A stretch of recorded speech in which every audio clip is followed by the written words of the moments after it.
How does the savings account work? Despite India having one of the highest savings rates in the world, the Indian investor is deprived of even the barest minimum return that he should earn on his investment.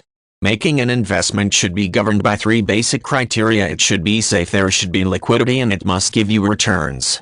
The Indian investor has become defensive due to a lack of choice, thereby focusing more on safety and liquidity than on the returns he should be getting. In the interests of safety, investors compromise on return. There are several avenues of investment, the most obvious of them being bank fixed deposits and savings accounts. Small savings schemes such as relief bonds and Kisan Vikas Patra.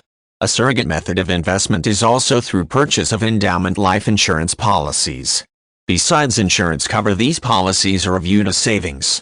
Let us try and analyze here the pros and cons of different forms of investment within the parameters mentioned, that is safety, liquidity, and return. Data gathered on the pattern of saving by the Indian household over the last 3 years shows that almost half the total savings, 49.6%, is invested in areas which do not yield a return that can even cover the basic cost of living. The headline inflation rate in the country during the last 6 years was 5.15%. On a 52-week average, the consumer price index grew by an average of 4.29%. In the last 6 months, inflation has been around 4.75 to 5.25%.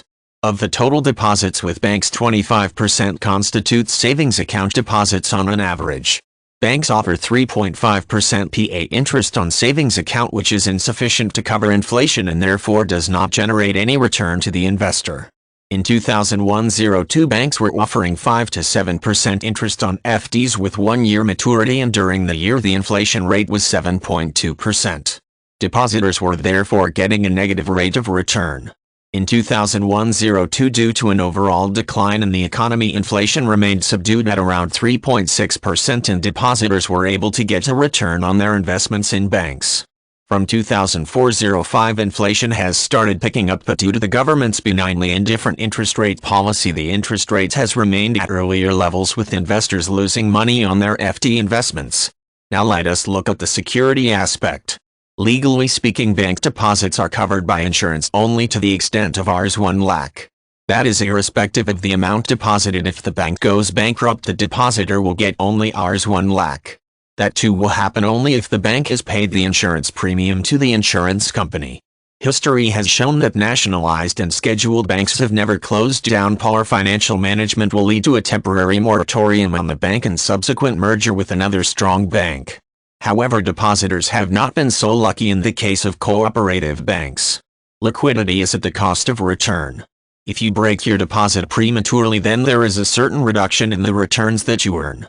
Hence, one ends up taking a loan against fixed deposit rather than break it. Income from interest does not enjoy any special, is fully subject to tax. Small savings enjoy the highest rating so far as safety is concerned, since they are guaranteed by the government.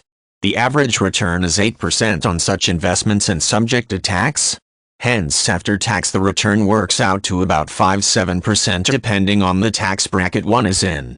This again, compared to the inflation, may just be enough to cover the cost of rising prices and not generate any returns.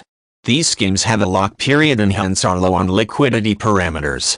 As regards public provident fund, there is a limit on investment and there is a lock in the period 15 years. Thus it is not available to you in times of need. Taxation on capital gains arising out of equity investments enjoys the highest benefits. Investments for a duration exceeding 1 year are tax-free, and those for less than a year are subject to a taxation rate of 10%. Dividends earned on such investments are also tax-free. The safety aspects of equity investments need to be understood. They are subject to risk. An informed investor is one who understands these risks and manages them by minimizing them. With a disciplined approach to investing wherein we have targeted returns and stop-loss levels, it is very difficult to lose money.